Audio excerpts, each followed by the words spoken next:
नमस्कार, जय हिंद दोस्तों। स्वागत है आपका अपने YouTube channel important MCQ by Sandeep में। दोस्तों डीएलएड 4th सेमेस्टर मैथ की तैयारी के क्रम में हम आपको लगातार मॉडल पेपर उपलब्ध करा रहे हैं और आज हम आपको पिछले वर्ष यानी दिसंबर 2022 में जो डीएलएड 4th सेमेस्टर का गणित का पेपर हुआ था तो हम उसको यहाँ पर हल करके दिखाएंगे। यहाँ पर हम आपको दिखाएंगे कि किस तरह के क्वेश्चन लगातार आपसे पूछे जा रहे हैं और किस तरह के क्वेश्चन आपके 2023 या कह सकते हैं जनवरी 2024 में जो परीक्षा होने वाली है उसमें किस तरह के क्वेश्चन आने वाले हैं। तो चलिए शुरू करते हैं आज का वीडियो। एक एक क्वेश्चन को ध्यान से समझिएगा क्योंकि इसी तरह के क्वेश्चन आपकी आने वाली परीक्षा में आ सकते हैं। शुरू करते हैं आज का वीडियो को शुरू करने से पहले एक निवेदन है, अगर आपने अभी तक चैनल को सब्सक्राइब नहीं किया तो चैनल को सब्सक्राइब कर लीजिए, घंटे का निशान दबा लीजिए ताकि ऐसे ही वीडियोज़ का नोटिफिकेशन आपको लगातार मिलता रहे। शुरू करते हैं आज का। तो यहाँ पर जो पहला क्वेश्चन आपके सामने, एक घटना की प्रायिकता है 4/7, इसका प्रतिकूल संयोगानुपात आपको ज्ञात करना है। तो यहाँ पर आप सबसे पहले ये समझिए कि टोटल परिणाम यहाँ पर नीचे दिया होता है यानी 7, ठीक है। अब यहाँ पर आपको ये इसमें दो तरीके के संयोगानुपात होते हैं, एक तो होता है अनुकूल और एक होता है प्रतिकूल। तो देखो अनुकूल और प्रतिकूल दोनों में हम दोनों आपको निकाल के दिखाते हैं, एक है अनुकूल और एक है प्रतिकूल। ध्यान से समझिएगा, थोड़ा ये याद करने का टर्म है। 4/7 है, जब भी अनुकूल की बात होगी तो ये ऊपर वाला हम यहाँ पर ऊपर रखेंगे, ठीक, याद रहेगा। और जब भी बात होगी प्रतिकूल की तो जो ऊपर है आपका वो आपका प्रतिकूल में नीचे आ जाता है। क्लियर हो गई बात। अब यहाँ पर सोच रही यहाँ नीचे क्या होगा, तो यहाँ पर वह संख्या होगी जो टोटल में माइनस करके आएगी यानी 4/3। यहाँ पर कौन सी संख्या होगी जो टोटल में माइनस करके आएगी यानी साथ में ये 4 घटाएंगे तो ये आएगा 3। तो यहाँ पर प्रतिकूल संयोगानुपात पूछा जा रहा है तो इसका सही आंसर होगा 3/4। चूँकि ये क्वेश्चन बुक से लिया हुआ है तो यहाँ पर ऑप्शन में मिसप्रिंट हो गई है, 3/4 इसका सही आंसर आएगा, ठीक है। अगर आप जो पेपर आया था आपकी परीक्षा में उसमें मैच करेंगे तो ये आपका 3/4 उसमें ऑप्शन में है और वही सही आंसर है 3/4। बस सीधा सीधा इसका यही फंडा है। आप ज़्यादा डीपली जाने की ज़रूरत नहीं है क्योंकि इसमें कोई आप रिसर्च नहीं करने वाले, आप डीपली ना जाओ, सीधा ये समझो प्रायिकता अगर दे रखी है तो जो नीचे है वो टोटल है और अगर अनुकूल की बात करेंगे तो जो ऊपर है वही ऊपर यहाँ होगा और फिर जो नीचे आएगा वो टोटल में घटा के नीचे आ जाएगा। क्लियर हो गई बात। नेक्स्ट क्वेश्चन पर आते हैं। अगला क्वेश्चन है 1 - sin² a ब्रैकेट में, दूसरे ब्रैकेट में 1 + tan² a का मान निम्न में से किसके बराबर है। तो देखो यहाँ पर ये 1 - sin² है। देखो इसके लिए थोड़े से फार्मूले आपको याद करने पड़ेंगे। तो 1 - sin² ये होता है आपका cos² a के बराबर होगा, ठीक है। अब 1 + tan² a, देखो इसको हमें ऐसे फॉर्म में चेंज करना है कि इसके अनुकूल आप इसको काट पीट सके। तो 1 + tan² a ये होता है आपका sec² a, ठीक। और ये आपको मालूम होना चाहिए कि cos का जस्ट अपोजिट sec² होता है। जैसे हम कहें कि sec30 = 1/cos 30 होता है। ये मैंने आपको ट्रिग्नोमेट्री वाले वीडियो में बताया था कि साइन का जो उल्टा होगा वो होता है कॉसेक, कॉस का उल्टा होता है सेक और टैन का उल्टा होता है कॉट। तो इसी हिसाब से अगर sec30 की वैल्यू पूछे कॉस के फॉर्म में तो sec30 = 1/cos 30 हो जाता है।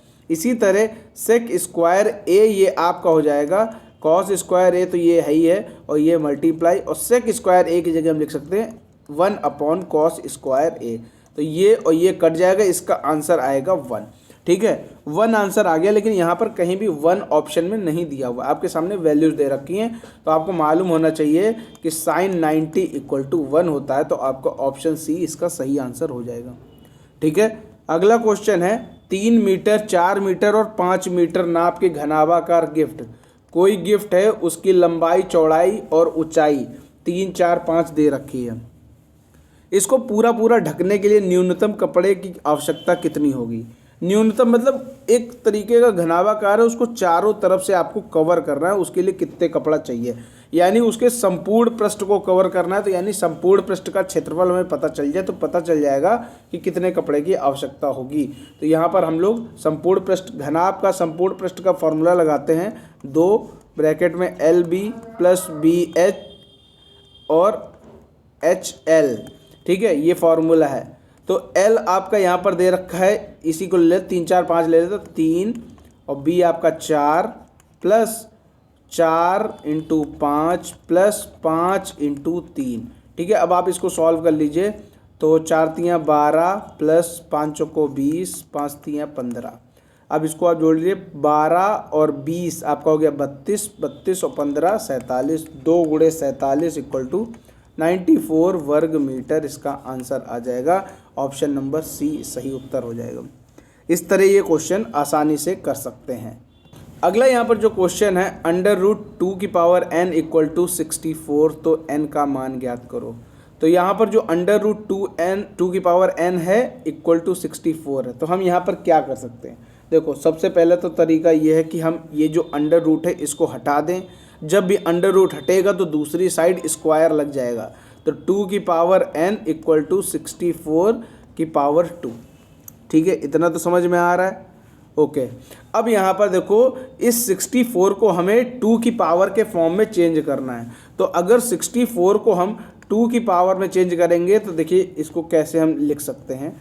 64 जो होता है 2 इंटू 2 इंटू 2 इंटू 2, 2 दूना 4, दूना 8, दूना 16, दूना 32, दूना 64, यानी 2 की पावर 1 2 3 4 5 6, 2 की पावर 6 लिख सकते हैं। 2 की पावर n इक्वल टू इस 64 को 2 की पावर 6 और ये ब्रैकेट लगा के ऊपर वाली पावर लगा देंगे। जब भी पावर के ऊपर पावर होती है, हमें आपको बता रखा है कि उन दोनों का मल्टीप्लाई हो जाता है, तो 6 2 जा 12 हो जाएगा 2 की पावर n। तो यहाँ पर n की जो वैल्यू निकल के आ गई वो निकल के आ गई 12। तो यहाँ पर n की वैल्यू ही पूछा है, तो आंसर आपका 12 निकल के आ जाएगा, डी वाला। अगला क्वेश्चन है, एक समचतुर्भुज के विकर्णों की लंबाई 8 सेंटीमीटर और 6 सेंटीमीटर है, इसका परिमाप क्या होगा। तो समचतुर्भुज हम यहाँ पर एक तरीके से बना लेते हैं। ये आपका समचतुर्भुज हो गया, इसके विकर्णों की लंबाई बता रहे हैं 8 है और दूसरे की 6। तो यहाँ पर एक चीज़ समझो, जब भी विकर्ण एक दूसरे को काटते हैं तो वो आपस में जब एक दूसरे को काटते तो उनकी जो लंबाई होती है वो बराबर हिस्सों में डिवाइड हो जाती है। जैसे ये वाला अगर 8 है तो ये आपका 4 हो जाएगा, ये 4 हो जाएगा। ठीक है, यहाँ से यहाँ तक 4 हो गया और यहाँ से यहाँ तक 4 हो गया। अगर ये 6 है तो ये 3 हो जाएगा और ये 3 हो जाएगा।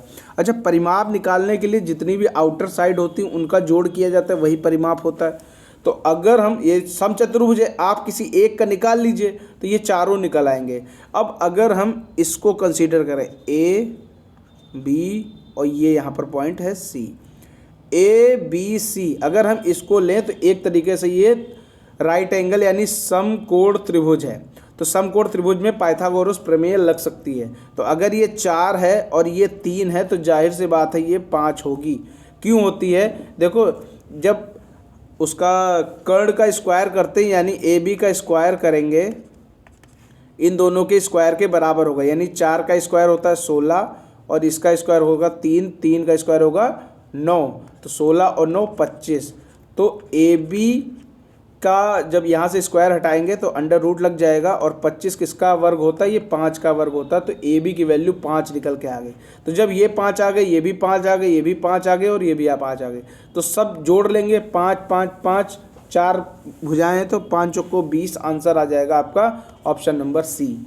तो इस तरह करके आप इसको डायग्राम बना के चूँकि ये आपका ऑप्शन वाला क्वेश्चन, तो इस तरह आप आसानी से कर सकते हैं। अगर ये लिखने वाला क्वेश्चन होता तो उसके लिए लंबा प्रोसेस फॉलो करना पड़ता।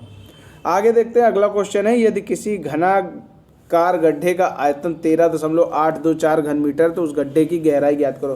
देखो, घन के आकार का है तो यानी चाहे ऊंचाई हो, लंबाई हो, चौड़ाई हो, सब बराबर होती है। गड्ढे का आयतन क्या होता है, भुजा का क्यूब, और ये कितना दे रखा है 13.824। ठीक है, अब यहाँ से ये क्यूब हटेगा तो क्यूब रूट यहाँ लग जाएगा यानी घनमूल लग जाएगा 13.824। अब 13.824 दशमलव हटा दो, यहाँ पे 13,824 इसको समझो। तो 13,824 ये किसका घन है, ये है 24 का घन है। अब चूंकि यहाँ पर 1 2 3 दशमलव के बाद 1 2 3 3 संख्या हैं, तो दशमलव के बाद एक संख्या यहाँ पर होनी चाहिए। तो ये कुल मिलाकर गहराई की बात पूछ रहे हैं, लंबाई भी पूछता, चौड़ाई भी पूछता, तब भी यही आती 2.4 मीटर। अगला क्वेश्चन है, दो सिक्के एक साथ उछाले जाते हैं, शीर्ष ना आने की संभावना प्रतिशत ज्ञात करो। देखो जब भी दो सिक्के उछाले जाएंगे तो किस तरह की 4 कंडीशन बन सकती हैं। या तो पहले सिक्के में हेड आ जाए, दूसरे में भी हेड आ जाए, पहले सिक्के में टेल आ जाए, दूसरे में भी टेल आ जाए, पहले सिक्के में हेड आ जाए, दूसरे में टेल आ जाए, और पहले सिक्के में टेल आ जाए और दूसरे में हेड आ जाए। कुल मिला के 4 कंडीशन यहाँ बन सकती है जब दो सिक्के उछाले जाएंगे। अब ऊपर शीर्ष ना आने का संभावना, देखो जब भी सिक्का उछाला जाएगा तो देखो शीर्ष, यानी शीर्ष क्या होता है, हेड। तो देखो हेड इसमें भी आ रहा है, हेड इसमें भी आ रहा है, हेड इसमें भी आ रहा है, इन सब में हेड आ रहा है, लेकिन इसमें हेड नहीं आ रहा है। तो क्या कह सकते हैं, एक में हेड नहीं आ रहा है, और कुल संभावना कितनी है, 4। तो यहाँ पर 1/4 इसकी क्या हो गई, संभावना। ठीक है, लेकिन यहाँ पर ये पूछ रहे हैं कि इसका प्रतिशत ज्ञात करो। तो जब भी किसी भिन्न का प्रतिशत ज्ञात करना होता है तो हम उसमें 100 का मल्टीप्लाई कर देते हैं। तो ये मल्टीप्लाई करके आ गया आपका 25%। ठीक है, अगर शीर्ष ना आने की संभावना प्रतिशत ज्ञात करनी है तो 25% है, और अगर केवल संभावना कह देता तो 1/4 आपका आंसर हो जाता। अगला यहाँ पर जो क्वेश्चन आपके सामने दे रखा है कि यदि a बराबर 60 है, ठीक है, और उसके बाद आपको sine a minus cos a की वैल्यू निकालनी है, तो यहाँ पर सीधे सीधे आप इसकी वैल्यूज़ रख दीजिए। जैसे यहाँ पर साइन a है यानी साइन 60 की बात कर रहा है, ठीक है, और कॉस a है यानी कॉस 60 की बात कर रहा है। तो साइन 60 की जो वैल्यू होती है वो रख देते हैं √3/2, कॉस 60 की जो वैल्यू होती है 1/2। अब इसको आप सॉल्व कर लीजिए, √3 - 1/2, इसका यही आंसर आ जाएगा। आगे क्वेश्चन है, x² माइनस x माइनस 6 का गुणनखंड करो। x² minus x minus 6। अब यहाँ पर इसके साथ 1 वैल्यू लगी हुई है, यहाँ 6 है तो 6 1 जा 6 हो गया। अब इस माइनस x यानी इसमें -1 लगा हुआ है, 1 को हमें ऐसे फॉर्म में तोड़ना है कि गुणा करने पर 6 आए, घटाने या जोड़ने पर 1 आए। तो हम इसको 3 और 2 के फॉर्म में तोड़ सकते हैं, -3x + 2x - 6। इस x को हमने -3x + 2x के फॉर्म में तोड़ लिया। अब यहाँ से जो कॉमन मिले कॉमन ले लो, x माइनस यहाँ से x कॉमन लेंगे तो माइनस का 3 बचेगा। ये सेम ऐसा ही यहाँ पे उतार के रख दो, x - 2। अब इस x के ऊपर देखो क्या है, प्लस का 2x है। अब प्लस 2x में हम x ले चुके हैं तो बचेगा प्लस का 2। एक ब्रैकेट में आ जाएगा x - 3, एक ब्रैकेट में आ जाएगा x + 2। ये इसके गुणनखंड हो गए। बस यहीं से ये क्वेश्चन आंसर इसका खत्म हो गया, आपके पूरे 1 नंबर मिल जाएंगे। अगला क्वेश्चन है, एक आयताकार सीट का क्षेत्रफल 480 वर्ग सेंटीमीटर है, इसकी चौड़ाई 12 सेंटीमीटर है, सीट का परिमाप ज्ञात करो। देखो आयत का परिमाप अगर आपको निकालना है तो क्या फार्मूला होता है, आयत का परिमाप बराबर 2 ब्रैकेट में l + b। ठीक, ये इसका परिमाप हो गया। तो लेकिन यहाँ पर चौड़ाई दे रखी यानी b दे रखी, l नहीं दे रखी। तो l निकालने के लिए हमें क्षेत्रफल का सूत्र लगाना होगा। क्षेत्रफल होता है l × b, और क्षेत्रफल दे कितना रखा है 480, b आपकी दे रखी है 12, तो l आपका निकल आएगा 480/12। तो 12 चौको 48, l की वैल्यू आ गई 40। अब परिमाप के फॉर्मूले में आप इसको रख दीजिए, 2 ब्रैकेट l + b, l आपका दे रखा है 40 और आपकी चौड़ाई 12 और 40 जोड़ेंगे आएगा 52। 2 × 52 बराबर कितना हो गया आपका 104 सेंटीमीटर। तो ये जो परिमाप इसका निकल के आ गया 104 सेंटीमीटर निकल के आ गया। उम्मीद करता हूँ बड़ी आसानी से ये समझ में आ गया होगा। सिंपल सा क्वेश्चन, देखो इतने सरल क्वेश्चन आते हैं, हम तैयारी आपकी इससे भी कठिन की करवा रहे हैं ताकि आपको कोई भी क्वेश्चन ऐसा ना हो जो आपको आता ना हो। अगला क्वेश्चन है, एक वृत्त की परिधि 22 सेंटीमीटर, वृत्त की त्रिज्या ज्ञात करो। तो परिधि के फार्मूला क्या होता है, परिधि का फार्मूला है 2πr, और परिधि दे कितनी रखी है 22, तो 2πr को 22 के बराबर कर दो। तो 2π की वैल्यू हो गई 22/7 × r बराबर 22। अब ये सारा कुछ बराबर के उस तरफ रखो क्योंकि हमें r यानी त्रिज्या की वैल्यू निकालनी है। 22 ये डिवाइड में है तो इधर जाएगा, मल्टीप्लाई में हो जाएगा। ये दोनों डिवाइड मल्टीप्लाई में, इधर जाएगा डिवाइड में हो जाएगा। 22 22 कट गया, 7/2 बचा, तो 7 को 2 से डिवाइड करेंगे तो 3.5 सेंटीमीटर आंसर आ जाएगा। तो त्रिज्या आपकी निकल के आ गई 3.5 सेंटीमीटर। इस तरह ये अति लघुत्तरीय क्वेश्चन कंप्लीट हुए। अब बढ़ते हैं लघुत्तरीय क्वेश्चन की तरफ। लघुत्तरीय क्वेश्चन में जो 12 नंबर का क्वेश्चन है, एक शंकु की तिर्यक ऊंचाई 10 सेंटीमीटर और त्रिज्या 6 सेंटीमीटर है, शंकु का आयतन ज्ञात करो। शंकु का आयतन का जो फॉर्मूला होता है वो आपको पता होना चाहिए। वो क्या होता है, 1/3 पाई आर स्क्वायर एच। अच्छा, जो आर है वो है त्रिज्या, एच है ऊंचाई। क्वेश्चन में तिर्यक ऊंचाई दे रखी है, ऊंचाई नहीं दे रखी। तिर्यक ऊंचाई अलग है और ऊंचाई अलग है। मैं आपको इसको डायग्राम के माध्यम से बता देता हूँ ताकि आपको तिर्यक ऊंचाई और ऊंचाई में डिफरेंस समझ में आ जाए। देखो, ये जो आपकी है, ये यहाँ पे ये सेंटर है, ठीक है, और ये नीचे जो डॉटेड लाइन है ये आपकी त्रिज्या है। ये डॉटेड लाइन आपकी ऊंचाई है, यहाँ से लेकर ये यहाँ सेंटर से लेकर ये ऊपर तक ये आपकी ऊंचाई है। और ये जो आपको दिख रही है ये आपकी तिर्यक ऊंचाई है और इसे L से डिनोट करते हैं। याद रखिएगा, L से डिनोट करते हैं। R से आपकी होती है त्रिज्या। ये सब बेसिक चीज़ें बताने वाली नहीं है लेकिन फिर भी मैं बता दे रहा हूँ। H होता है ऊंचाई, ठीक है, ये H है आपकी, ये R है और ये है L यानी तिर्यक ऊंचाई। अब हमें यहाँ पर तिर्यक ऊंचाई दे रखी है, ऊंचाई नहीं दे रखी। तो L आपकी कितनी दे रखी, ये दे रखी है 10, ठीक है। त्रिज्या ये आपकी दे रखी है 6 और ये आपको बतानी है। अच्छा, पाइथागोरस प्रमेय का आपने कई बार इस्तेमाल किया होगा, अभी 1-2 क्वेश्चन पहले भी मैं इसी वीडियो में इस्तेमाल कर चुका हूँ। ये अगर 10 है और ये अगर 6 है तो ये आपकी कितनी होगी। देखो ध्यान से, इसका स्क्वायर जो होता है वो इन दोनों के स्क्वायर के बराबर होता है। तो 10 का स्क्वायर करेंगे आएगा 100, ठीक है, शॉर्ट फॉर्म में मैं करके दिखा रहा हूँ। इसका स्क्वायर करेंगे 100 और ये आपका 6 का स्क्वायर करेंगे आएगा 36 और ये है आपकी h यानी h और इसका भी स्क्वायर कर देते हैं h स्क्वायर। अब ये 36 इस तरफ जाएगा, 100 में घटेगा तो आएगा 64, ठीक। और जब ये स्क्वायर हटेगा तो यहाँ पे लग जाएगा अंडर रूट।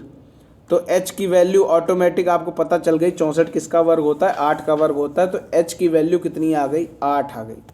इसको मैं करके दिखाता हूँ कायदे से, ध्यान से देखना।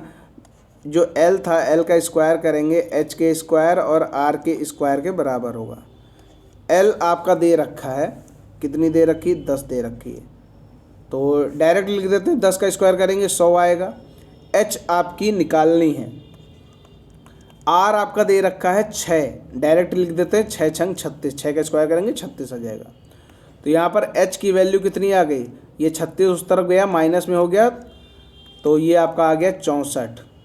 h square equal to 64। यहाँ से स्क्वायर हटेगा तो 64 में अंडर रूट लग जाएगा। तो h की वैल्यू आ गई 8। 64 किसका होता है वर्ग, ये 8 का वर्ग होता है। तो यहाँ पर h यानी हाइट आपकी ऊंचाई 8 सेंटीमीटर आ गई। अब यहाँ पर हम लोग सीधा सीधा शंकु का आयतन का फॉर्मूला लगा देते हैं, जो अभी मैंने स्टार्टिंग में आपको बताया था, 1/3 पाई आर स्क्वायर एच। तो 1/3 पाई की वैल्यू हो गई 22/7। आर आपकी क्वेश्चन में दे रखी है, 6 का स्क्वायर करेंगे 36 आ जाएगा, सीधा लिख देते हैं। और h जैसा कि अभी हमने निकाला था 8, ठीक है। अब इसको आप काट पीट लो, जो भी आएगा। देखो इसका आंसर आ सके 301.7 घन सेंटीमीटर, ठीक। 301.7 घन सेंटीमीटर। इसको सॉल्व कर लेना अपना, 3 से इसको काट लेना तो 12 आ जाएगा ऊपर। 22, 12 और 8 इन सभी को गुणा कर देना, 7 से डिवाइड कर देना, 301.7 सेंटीमीटर आ जाएगा। वैसे मैं दूसरे फ़ोन में कैलकुलेट करके देख लेता हूँ, इतना टाइम नहीं है कि यहाँ मैं आपको करके दिखाऊँ। 22 × 36 × 8 ये आपका आ रहा 6336 और डिवाइड करके देखते हैं 7 या 21 से, तो 301.71 आ रहा है। तो ये एकदम सही है, ठीक है। 301.7 घन सेंटीमीटर आंसर आ गया। अगला क्वेश्चन है, नवीन एक 11 सेंटीमीटर लंबे और 4 सेंटीमीटर चौड़े कागज को लंबाई के अनुदिश मोड़ कर बेलन बनाता है, बेलन का आयतन ज्ञात करो। देखो ये आपका एक आयताकार कागज है मान चलो, ठीक।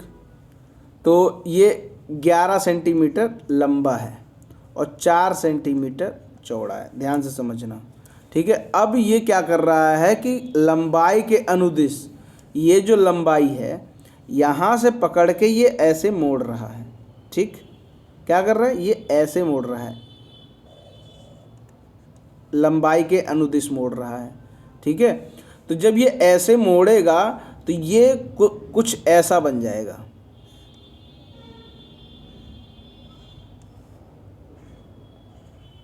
ठीक है, ये ऐसा बन गया। तो ये जो ये मोड़ा हुआ ये वाला एरिया, ठीक है, ये आपका क्या हो जाएगा, ये लंबाई के बराबर होगा। और ये जो एरिया खड़ा खड़ा एरिया है ये इसकी चौड़ाई के यानी ये 4 के बराबर होगा, ये आपका 4 हो जाएगा। और ये जो है आपका ये, तो ये क्या है, एक तरीके से गोल गोल बन जाएगा। और ये चारों तरफ को क्या कहेंगे, ये परिधि है, ठीक है। जो बेलन की नीचे की परिधि है वो कितनी है, 11 सेंटीमीटर, और इसकी h यानी हाइट कितनी है, 4 है। तो इतना समझ में आ रहा है। अच्छा, हमें चाहिए क्या, यहाँ पर आयतन चाहिए, और बेलन का जो आयतन होता है वो क्या होता है, वो होता है पाई आर स्क्वायर एच, ठीक। अब यहाँ पर h तो मिल गया लेकिन r नहीं मिल पा रहा है, हमें r निकालना पड़ेगा इससे, परिधि से। परिधि का फॉर्मूला क्या होता है, 2 पाई आर। तो 2 पाई आर को 11 के बराबर रख देंगे, हमें r मिल जाएगा। तो यही यहाँ पर करके देखते हैं। तो 2 पाई आर बराबर 11, और अब इसको सॉल्व करेंगे। 2 इंटू 22/7 गुणे आर बराबर 11। पाई की वैल्यू 22/7 रख दी, आर की वैल्यू करो, 7 डिवाइड में है, मल्टीप्लाई में हो जाएगा, 2 और 22 ये नीचे आ जाएंगे। तो इसको सॉल्व कर लो, तो आपका आ जाएगा 7/4। आर कितनी निकल के आ गई, 7/4। अब यहाँ पर इसी आर को हम लोग आयतन के फॉर्मूले में रख देते हैं। तो आयतन का फॉर्मूला क्या था, आपको बताया था मैंने, पाई आर स्क्वायर एच। पाई की वैल्यू है 22/7, आर आपका था कितना, 7/4, स्क्वायर है तो 2 बार मल्टीप्लाई कर दो। एच जैसा कि मैंने अभी आपको डायग्राम में समझाया था कि वो 4 थी, ठीक। तो 4 से 4 कटा, 7 से 7 कटा, ऊपर बचा 22 गुणे 7, नीचे बचा 4, ठीक। अब 22 गुणे 7 और 4, इसको आप 2 से ये और कट जाएगा, 11, 11 सते 77/2। तो इसको जब सॉल्व करेंगे तो ये आ जाएगा, 2 3 6, 1 बचा, 2 8 16, 1 बचा, दशमलव लगाया, 0 बढ़ाया, 2 5, ठीक है। तो 38.5 सेंटीमीटर यहाँ पर ये क्या है, आयतन है। तो ये हो गया आपका घन सेंटीमीटर, इसका आंसर आ जाएगा 38.5 घन सेंटीमीटर। इस तरह इसका आयतन निकल आया। अगला क्वेश्चन यहाँ पर है, नीचे दी गई सारणी की संचयी बारंबारता बनाते हुए मध्यिका ज्ञात करो। तो क्या करेंगे, सबसे पहले पद बारंबारता और अगला होगा संचयी बारंबारता, ठीक है। संचयी बारंबारता ये आप समझ जाना, ठीक। 4 6 8 10 12 14 16 और 17। बारंबारता में 1 2 7 9 11 18 5 और 4। अब यहाँ कैसे लिखते हैं संचयी बार, इसको उठा के यहाँ रखो 1, और अगले में लिखेंगे 1 और 2 को जोड़ के 3, 3 और 7 को जोड़ के 10, 10 और 9 जोड़ के 19, 19 और 11 जोड़ के आ जाएगा 30, 30 और 18 जोड़ के 48, 48 और 5 जोड़ के 53, 53 और 4 जोड़ के 57। तो यहाँ पर n की वैल्यू कितनी आ गई, 57। और ये 57 है क्या, ये एक विषम संख्या है। तो कुल मिलाकर हमें क्या करना होगा, यहाँ पर मध्यिका का विषम वाला फार्मूला लगाना होगा। मध्यिका का विषम वाला फार्मूला क्या होता है, n+1/2वां पद मध्यिका होगी, n/2, n+1/2। तो ये n 57 है और +1, इसको मैं ऐसे जनरली करके दिखा देता हूँ, 57 + 1/2। तो 57 प्लस 1 आपका हो जाएगा 58, और 58 में 2 से भाग देंगे तो आएगा 29वां पद। ठीक है, याद रहेगा 29वां पद। अब इस टेबल के माध्यम से देखेंगे 29वां पद किस में पड़ता है। यहाँ पे हम देखेंगे 29 किसके नज़दीक है, तो 29 इसके नज़दीक है 30 के, और इसका पद क्या है 12। ठीक है, पद में ही हम मध्यिका को खोजेंगे। ये 29 इसके नज़दीक है और इसका जो पद है वो है 12। तो यहाँ पर मध्यिका कितनी निकल के आ गई, वो मध्यिका निकल के आ गई 12। आप नीचे लिखेंगे मध्यिका इक्वल टू 12। इस तरह ये क्वेश्चन कंप्लीट हुआ। क्वेश्चन नंबर 15 देखिए, ध्यान से देखिएगा। वह छोटी से छोटी प्राकृतिक संख्या ज्ञात करो जिसे 19, 44, 99 में घटाने पर भागफल पूर्ण वर्ग आता है। तो इसको कैसे सॉल्व करेंगे, तो ध्यान से समझिएगा। यहाँ पर आपको क्या करना है, 19, 44, 99 का आपको वर्गमूल निकालना है। ठीक, देखिए कैसे निकलेगा वर्गमूल। यहाँ पर हम जोड़े बना लेते हैं। यहाँ पर पहला जोड़ा इसका 99 का बन जाएगा, दूसरा 44 का बन जाएगा, फिर 19 का बन जाएगा। तो यहाँ पर हम इसको ऐसे लिख लेते हैं। तो पहला जोड़ा 19 का है, तो हमें ऐसा पहाड़ा पढ़ना है वर्ग का जो इससे छोटा हो। जैसे 2 का वर्ग करेंगे 4, हमें 19 चाहिए। एक ये जोड़ा, एक ये जोड़ा, एक ये जोड़ा, 19 से कम होना चाहिए। 2 का वर्ग किया 4, 3 का वर्ग किया 9, 4 का वर्ग किया 16, 5 का वर्ग किया 25, 25 ज़्यादा हो गया तो 4 का वर्ग ले जाओ, तो 4 चौको 16, कितना बचा 3 बचा। अगला जोड़ा पूरा उतार लो। अब ये जो इससे मल्टीप्लाई किया इसको उठा के इसके नीचे रखो और जोड़ दो, 4 4 8। ठीक है, अब हमें यहाँ पर एक ऐसी नंबर लिखनी है जो यहाँ भी लिखेंगे, यहाँ भी लिखेंगे, और उन दोनों का मल्टीप्लाई, ये पूरे का मल्टीप्लाई और यहाँ पर जो नंबर लिखेंगे उनका मल्टीप्लाई इसके नीचे लिखेंगे, और वो इससे ज़्यादा नहीं होना चाहिए। तो ये पता लगाने के लिए वो आखिर नंबर कौन सा है, तो क्या करेंगे, यहाँ पर हम इस एक नंबर को छोड़ देंगे, 4 को छोड़ दीजिए, कितना बचा 34। तो 8 का पहाड़ा पड़ो 34 में, तो 8 चौको 32, तो 4 बार ले जाओ, यहाँ भी 4 लिख दो, और इस 4 का गुणा इस पूरे में करेंगे तो 4 चौको 16, 4 अट्ठे 32 और 1 33। 14 में 6 गया 8, 3 में 3 गया 0, कट गया। अब यहाँ पर अगला जोड़ा उतार लेते हैं 99, और इस 4 को इसी के नीचे उतार कर जोड़ लेंगे 88। ठीक है, अब यहाँ पर हमने क्या बताया था कि एक संख्या छोड़ दो। ठीक है, छोड़ दिया। अब यहाँ पर बचा 88, यहाँ पर बचा 89। 88 का पहाड़ा पढ़ो, 89 से ज़्यादा ना हो तो 88, एक कम 88 ही जा पाएगा। एक यहाँ लिखा। अब एक का गुणा इस पूरे में करो, 881, एक कम 881। अब आप यहाँ पर घटाएंगे तो आपको 9 में 1 गया 8, 9 में 8 गया 1। तो ये जो 18 है ये एक्स्ट्रा है।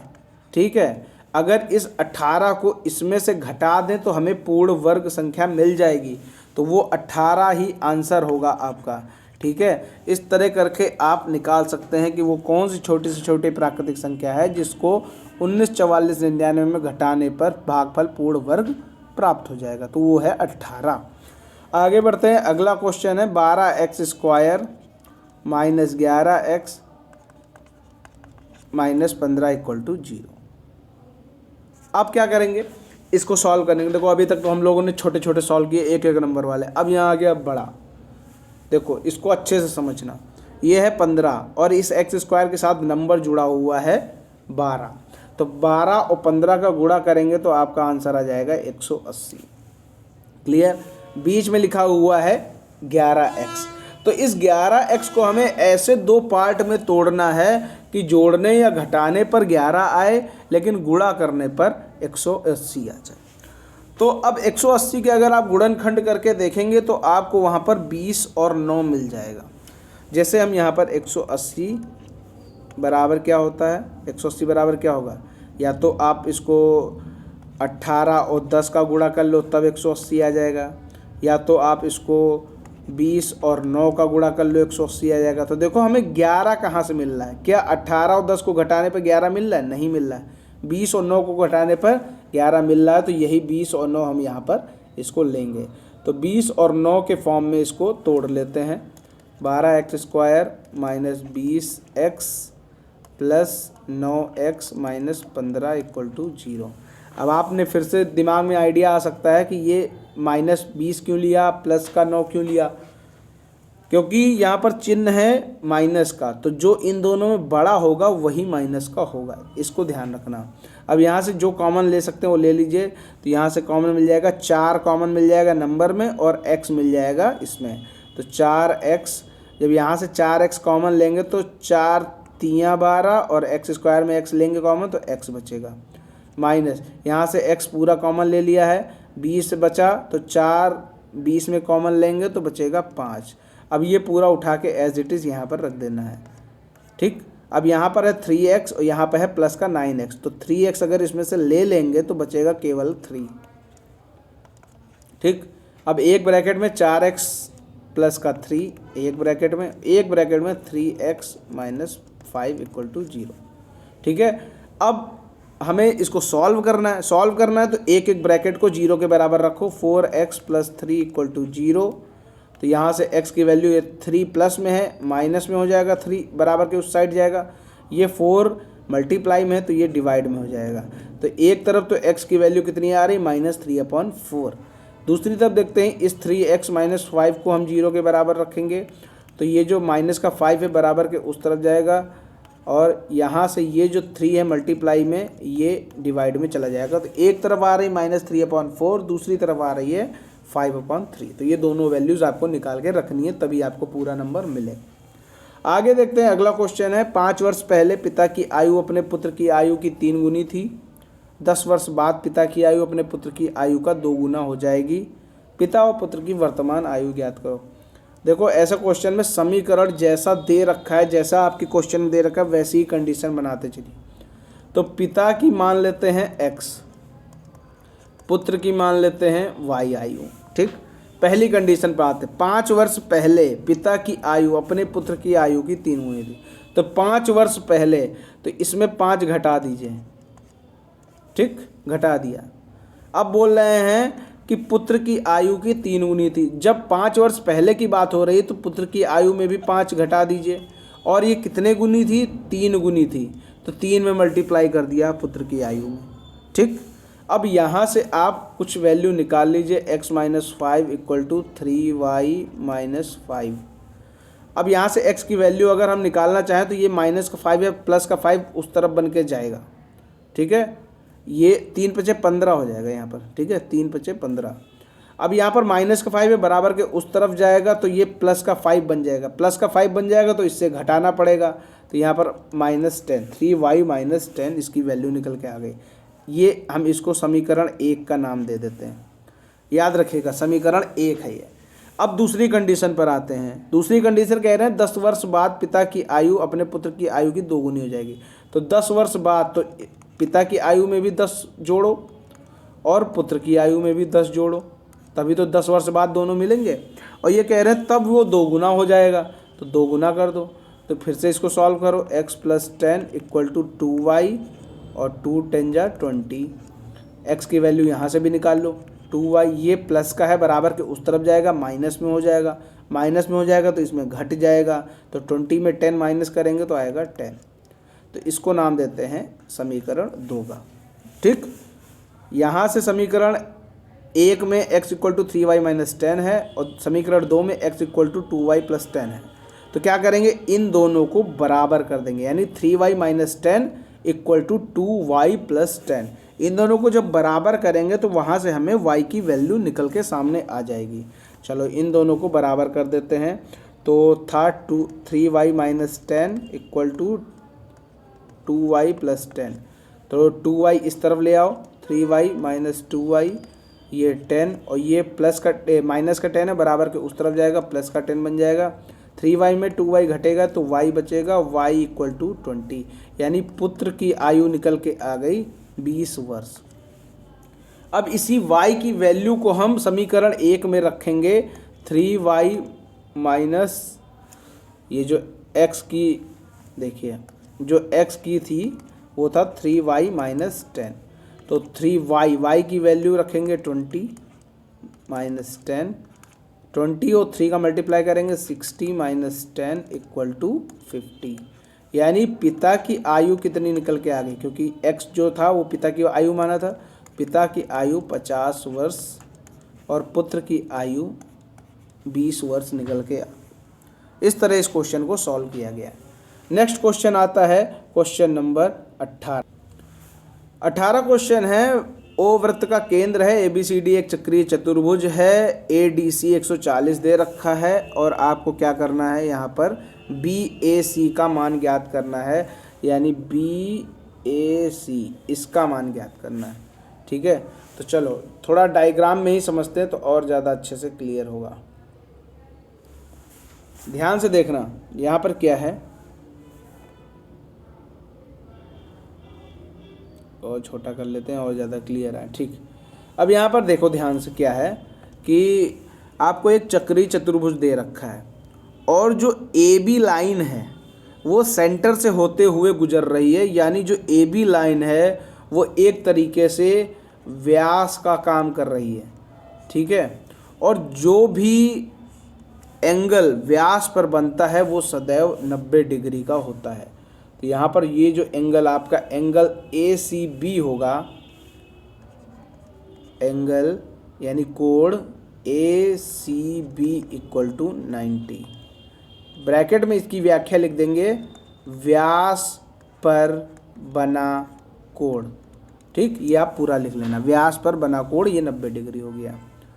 ठीक है, अब यहाँ पर क्या करेंगे, अब हमें ये पता करना है BAC की वैल्यू निकालनी है, यानी ये आपका ये निकालना है। तो BAC की वैल्यू निकालने के लिए हमें उस त्रिभुज के 3 कोण होते हैं, 3 में 2 पता चल जाए तो जाहिर सी बात है तीसरा निकल आएगा। देखो ये तो पता चल गया 90 डिग्री का है। अब हम ये निकालना है तो ये पता कर लो, ये पता चल गया, इसको निकाल लो। तो ये वाला कोण अगर निकाल लेते हो तो आपको पता चल जाएगा कि तीसरा एंगल BAC क्या होगा। तो यहाँ पर ध्यान से देखिए, जो आपका चक्रीय चतुर्भुज बना हुआ है ABCD, तो यहाँ पर जो D दे रखा है 140 दे रखा है और 140 के सम्मुख कोण है B। तो यहाँ पर आपको मालूम होना चाहिए angle B plus angle D equal to 180 होंगे, क्योंकि ये चक्रीय चतुर्भुज के सम्मुख कोण हैं। ठीक, तो सम्मुख कोणों का योग हमेशा 180 होता है। तो एंगल D आपको दे रखा है 140, तो जब 140 180 में घटाएंगे तो एंगल B आपका निकल के आ गया 40। ठीक, अब आपको त्रिभुज ABC में 3 कोण होते हैं, 3 में 2 पता चल गए, C आपको पता चल गया और एंगल B भी आपको पता चल गया और आपको BAC निकालना है। तो जब 2 कोण पता चल गए तो एंगल BAC निकालना बेहद आसान हो जाएगा। 180 में ये 90 घटा दो और ये 40 घटा दो, आपका आंसर आ जाएगा 9 4 13, 180 माइनस 130, आपका आंसर आ गया 50 डिग्री। तो angle BAC equal to 50 degree यहाँ पर निकल के आ गया। इसको तो पूरा आपको एक तरीके से पूरा एक अच्छे से लिखना चाहिए कि कौन कितने का है। देखो यहाँ पर मैं आपको लिख के भी बता देता हूँ। यहाँ पर आपको इसके बाद लिखना होगा इन ट्रायंगल B या ABC भी कह सकते हैं, इन ट्रायंगल ABC क्या होगा, angle ABC plus angle BAC plus angle BCA equal to 180। ठीक, ये नियम होता है कि त्रिभुज के अंतःकोणों का योग 180 होता है। तो एंगल ABC, चूँकि एंगल D का सम्मुख कोण था तो ये था आपका 40। एंगल BAC आपको निकालना है तो और एंगल BCA ये आपका 90 डिग्री, क्योंकि ये व्यास पर बना कोण है।